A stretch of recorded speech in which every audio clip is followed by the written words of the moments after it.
প্রায় 4-5 ঘন্টা হাঁটার পরে হাসান একটা শহরের ভিতরে চলে আসে। সামনে একটা বেঞ্চি দেখতে পায়, বেঞ্চির উপরে বসে পড়ে। তারপরে ভাবা শুরু করে কোথায় যাবে, সে কি করবে। তারপরে হাসান সামনে তাকিয়ে রাস্তার ওই পারে দেখে যে 3-4 জন মিলে একটা প্রাইভেট কারে ডাকাতি করছে। হাসান দেখতে পেল যে রাস্তার এক সাইডে একটা ডাল পড়ে আছে, ওইটা নিয়ে গিয়ে পিছ থেকে 4 জনকে ইচ্ছা মতো মারা শুরু করে। 4 জনের মাথার উপরে আঘাত করে, 4 জন মাটিতে লুটিয়ে পড়ে এবং কিছুক্ষণ পরে 4 জন একেবারে জ্ঞান হারিয়ে ফেলে। তখনই গাড়ির ভিতর থেকে একটা মহিলা বলে উঠলো, তুমি কে বাবা, আমাদেরকে এভাবে বাঁচালে? তখন হাসান বলে উঠলো, আমি একটা অনাথ এতিম ছেলে, রাস্তায় রাস্তায় ঘুরে বেড়াই। তখন ওই মহিলাটা বলে উঠলো, তুমি কোনো কাজ কাম করো না? তখন হাসান বলে উঠলো, না আন্টি, আমার মতো ছেলেকে কাজ দিবে কে? তখনই আন্টি বলে, কোনো সমস্যা নাই, আমি তো আছি। কোনো সমস্যা নাই বাবা, আমি তোমাকে কাজ দিব। তুমি আমাদেরকে এত বড় দুর্ঘটনার হাত থেকে বাঁচালে, আজকেই তোমাকে আমি কাজ দিব, আমাদের সাথে আমাদের বাসায় চলো তুমি। কথাটি বলা মাত্রই প্রাইভেট কারের ভিতর থেকে একটা মেয়ে বলে উঠলো, আম্মু এদেরকে বিশ্বাস করতেন, এরা রাস্তার ভিতরে হয়তোবা মাস্তানি করে বেড়ায়, গুন্ডা মস্তান হতে পারে, হয়তোবা এটা একটা এদের চাল। তখন হাসান বলে উঠলো, আপামনি, আমি কোনো গুন্ডা মস্তান না, আর আমি এমন ছেলে না। আপনাদের মন না চাইলে আপনারা আমাকে নিয়ে যান না, তাও এমন বললেন না। আপনাদের বিশ্বাস না হলে আপনারা যেতে পারেন, আল্লাহ হাফেজ। আরে বাবা, ওর কথায় রাগ করো না, ঠিক আছে? আমি দেখে বুঝে গেছি তুমি একটা ভালো ছেলে, তুমি অমন না। তখন হাসান বলে উঠলো, না আন্টি, আমি আপনার সাথে যাব না, এই মেয়ের বিশ্বাস হচ্ছে না আমাকে। তখন বলে উঠলো, না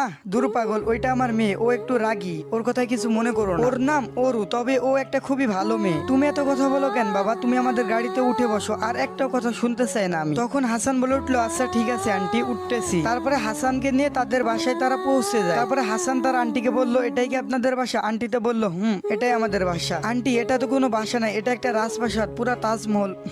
পাগল ছেলে একটা। তখন আন্টি বলে উঠলো, আচ্ছা তোমার কি কোনো বাবা মা ভাই বোন নাই? না আন্টি, আমার এই পৃথিবীতে কেউ নাই, আমি অনাথ এতিম, রাস্তায় রাস্তায় ঘুরে বেড়াই। ও আচ্ছা, তুমি আমাদের গাড়িটা চালানো শিখো আর ড্রাইভিং শিখো, ঠিক আছে? আর কিছু মন চাইলে সেটাও কইরো। আচ্ছা ঠিক আছে আন্টি, আর আমার নাম হাসান। তখনই অরুর মা অরুকে বলে উঠলো, এই হাসানকে গেস্ট রুমে নিয়ে যেত। তখন অরু বলে উঠলো, এই মা কি বলতেছো, পাগল হয়ে গেছো নাকি? এ থাকবে আমাদের গেস্ট রুমে। তারপরে অরুর মা বলে উঠলো, যা বলতেছি তাই কর। অরু বাধ্যতামূলক ভাবে হাসানকে নিয়ে গেস্ট রুমে গেল। হাসান আর অরু যখন গেস্ট রুমে ঢুকে পড়ে, তখন অরু এমন একটা কাজ করে বসলো যেটা হাসানের চিন্তার ও ভাবনারও বাইরে ছিল। অরু হাসানের 2 গালে চড় মেরে গাল 2টা একেবারে লাল করে ফেলে। এই কুত্তার বাচ্চা, তুই আমাদের বাসায় আসলি কেন? হাসান বলে উঠলো, আশ্চর্য, আপনি আমাকে থাপ্পড় মারলেন কেন? বুঝলাম না আপু। তখনই অরু বলে উঠলো, বুঝবা না তো, সুন্দর মেয়ে দেখছো আর গাড়িতে উঠে পড়ে চলে এসেছো। হাসান বলে উঠলো, আপনার কোথাও ভুল হচ্ছে, আমি নিজে থেকে আসতে চাই নাই, আপনার মা এক প্রকার জোর করে এনেছে, আমি নিজের ইচ্ছে আসিনি। তামান্না বলে উঠলো, আচ্ছা ঠিক আছে, ভালো বুঝি সবই, চুপ থাকো, আর কিছু বলা লাগবে না তোমাকে। তোর মতো ছেলেগুলাকে